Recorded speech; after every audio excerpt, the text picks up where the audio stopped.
다음으로 미국 SEC 쪽에서 들려온 이야기도 짚어드리겠습니다. 암호화폐 TF 팀장의 발언이 있었는데요.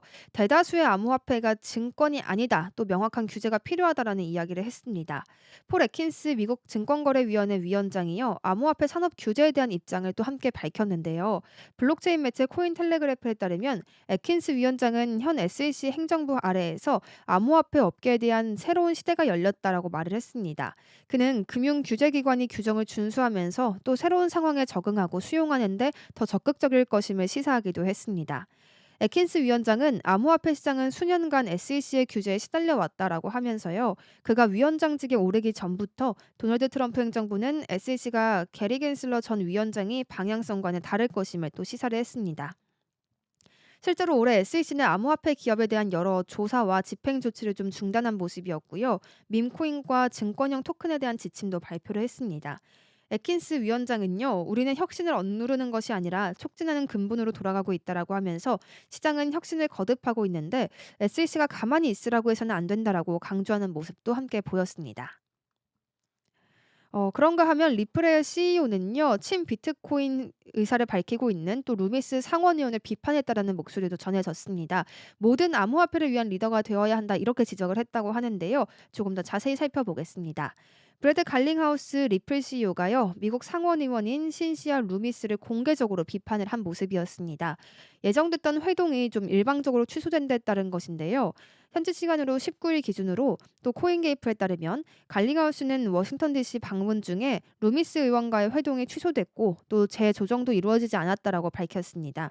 그는 X를 통해서 모든 암호화폐를 위한 리더가 되어달라라며 공개 대화를 제안하기도 했는데요. 루미스 의원은 디지털 자산 소위원회를 이끌고 있고 또 암호화폐 친화적인 와이오밍주를 대표하기도 합니다. 이 때문에 비트코인 외에 다양한 블록체인 기술에 대한 균형 잡힌 정책 논의에 나서야 한다라는 지적도 나오고 있는 것이죠. 이번 갈등은 시카고 상품거래소의 XRP 선물 출시 시점과 좀 맞물리면서 긴장감을 더욱더 키워간 모습이었습니다. 업계는 이를 계기로 현물 상장지수 펀드 승인 요구가 더욱더 거세질 것으로 보고 있습니다. 암호화폐 커뮤니티에서는 이번 사태를 두고 갈라진 반응을 좀 보였습니다. 일부는 루미스 의원이 비트코인만 옹호한다, 또 다중 체인 지원을 외면한다라고 비판을 했고요. 하지만 또 비트코인 지지자들은 사기꾼을 걸러내는 조치라면서 옹호하는 모습도 보였습니다. 루미스 의원은 그동안 비트코인을 장기 자산으로 권장을 해왔고요. 물가 상승과 또 국가 부채 위험에 대비해서 비트코인을 저축하라라고 말하기도 했습니다. 비트코인 지지층의 강력한 지지를 받을 수밖에 없는 그런 행보를 보여왔고요. 하지만 루미스 의원도 암호화폐 규제 관련 입법 활동은 계속을 좀 하고 있습니다. 그는 최근 디지털 자산의 세금 기준을 명확히 하는 법안을 공동으로 발의했고요. 또 스테이블 코인 규제 법안 좌초에도 아쉬움을 표한 모습이었습니다. 한편 갈링하우스는 리플의 증권거래위원회와의 소송이 마무리된 만큼 2025년까지 XRP 현물 ETF가 승인될 것으로 내다봤습니다.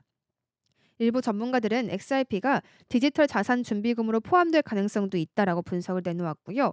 또 XRP 선물 출시와 함께 규제 명확성에 대한 요구는 더욱더 거세지고 있다는 점도 기억해 가야겠습니다. 암호화폐 규제 논의가 비트코인 중심에서 벗어나야 한다는 목소리도 일각에서는 커지고 있다는 점도 함께 짚어드리겠습니다. 이 미국의 민주당 쪽에서요. 스테이블 코인 관련 법안에 이러한 목소리를 냈네요. "트럼프, 머스크의 사익이 우려된다."라는 부분이었는데요. 조금 더 자세히 살펴드리겠습니다. 미국 상원은행위원회 소속인 민주당 보좌진들이요. 이 스테이블 코인 법안인 지니어스 법안의 최신 초안을 강하게 비판을 했습니다. 톡스뉴스 엘리노어 테렛은요. 19일 X의 민주당 보좌진의 실무 검토 보고서를 공유했습니다.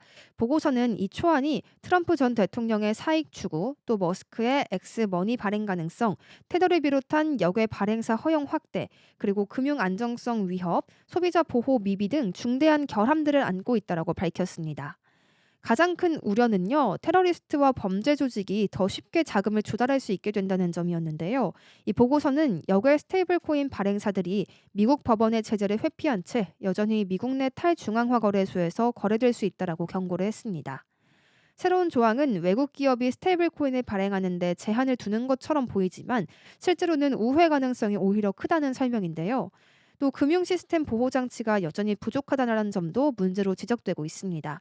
발행사는 자산을 위험 자산에 투자하거나 또 해외 계좌로 옮길 수가 있겠고요.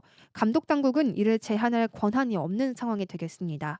보고서는 샘 뱅크먼 프리드가 감옥에 있는 상황에서도 기존 스테이블 코인 기업을 인수할 수 있는 법적 허점을 예시로 들었습니다.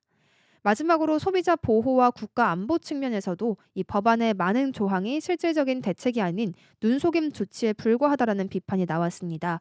예를 들어서 소비자 보호법이 실제 스테이블 코인에 적용되는지가 명확하지 않고, 또 테러 자금 차단 조치가 구체적이지 않으며 USD라는 명칭 사용 금지를 우회한 조항도 포함되어 있다라고 설명이 덧붙여졌습니다. 민주당은 이 법안이 안정성과 책임을 강화하기보다는 오히려 기존 시스템의 위험을 확장하고 있다라고 바라보고 있었고요.